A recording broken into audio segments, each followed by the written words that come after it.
Good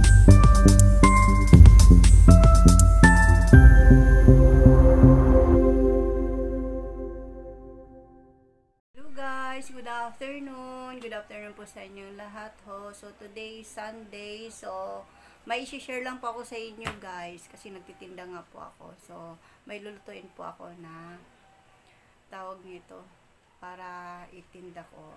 So salamat po sa mga nag-subscribe po sa akin, nag-comment at nag-react. Thank you so much po sa suporta nyo. Lalo na po sa pinsan ko na si Dels Vlog. Maraming salamat po sa iyo at saka kay Sir ER. Nakalimutan ko na si Sir ER. So, ang tawag nito kabayan, PWD Vlog. Thank you so much sa iyo, Sir, at saka kay Sis Jean Katie na ang aking kaibigan din dito sa YT. So, thank you so much guys sa support nyo. Maraming salamat po. So, today's video po, pakita ko sa inyo kung paano ko magluto ng ginataang mais. So, napakasimple lang lang po guys. Marami pong nakakaalam dito. Pero kanya-kanya po rin talaga tayo ng proseso kung paano ang paggawa. So, let's go guys. Ayan guys, ito na po yung kakanggata, yung unang piga po. Yan po ang bali panghuli ko niyan sa aking pagluluto ng ginataang mais. Pero ang ginawa ko niyan guys, pakuluan mo po talaga kasi para hindi madaling mapanis. Naman po guys, ito yung pangalawang gata o ito yung pangalawang piga. So ito naman po ay ang gagawin ko nito ay ito po ang gamitin ko sa pagpakulo ng malagkit. Hindi po ako gumagamit guys ng yung purong tubig lang na bali yun ang pangpakulo dun sa malagkit. Ito po bali sa pangalawang piga. Masarap po guys pag ito ang gagamitin nyo. Kanya-kanya talaga yung proseso po tayo Pero pag nagluto po tayo ng mga ginataan, wag lang natin takpan para hindi magiging parang nagalangis or nagamantika. So ayan po. So let's go guys. Ipakita ko pa sa inyo kung anong ihalo ko. So guys, ito naman po yung 1 kilong malagkit. Bali 1 kilong malagkit po ang aking lulutuin ngayon guys.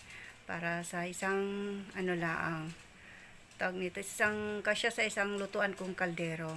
Ito naman yung gagamitin kong panghalo na mais. GMG Golden Sweet Cream Style Corn. So ginataang mais guys ang ating luluto. So ito na guys.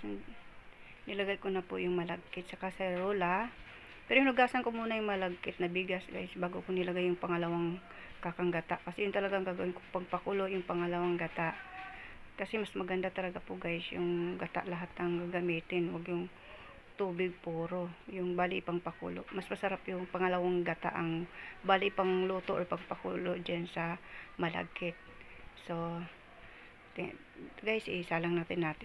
So, sa asukal naman guys, bali kalahating kilo po yan. Sa 1 kilo kasing malagkit na akong ginawang ginataang mais, 1 kilong malagkit, kalahating kilong asukal. So, ginawa ko pa niyan, tigo 1/4 po, yung yung brown sugar at saka was, para balance lang po. Hindi siya puro brown or puro was. Kasi pag puro was, medyo kulang sa tamis po eh. Pag dark naman, baka masubraan din sa tamis. Yung katamtaman lang po. Kaya balance, kaya pantay kung ginawa ko po isang wash at saka isang brown. So ayan po guys, bali kalahating kilo po yan. Guys, sinalang ko na po, yan po yung nandiyan na po yung malagkit. So baka magtaka kayo guys, sobra pang dami yan. Kasi po, bali papalambutin pa po natin yan. Kaunti na rin ang sabaw niyan pag maluto na siya. Kaya kailangan talaga damihan para mas masarap, para kulong-kulo at maluto maigi yung bigas na malagkit.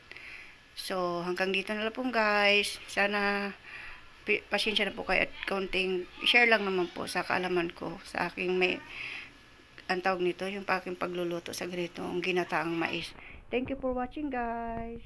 Guys, thank you so much po sa inyong lahat, sa mga manonood. Please, pa-comment at react, pa-subscribe na rin din po. So, yun lang po guys sa aking proseso ko po sa pagluto ng ginataang mais. So, kanya-kanya talaga tayo guys. Kasi ang pagkakaalam ko yung iba ay tubig talaga ang ginagawa. Yung pure tubig talaga na ginawa nilang pagpakulo sa sa malagkit. Sa akin naman po guys ay bago kong natutunan ko lang din, sa akin lang din po yun. Wala naman akong ginagaya ng ibang nagluluto ng ganon. Naisip ko lang po, kasi sayang din naman yung yung pangalawang gata. Hindi, yun na lang ginawa kong baling pampakulo. Para at least creamy pa rin siya. At talagang, yung nandun pa yung gata, ng malinamnam ng gata.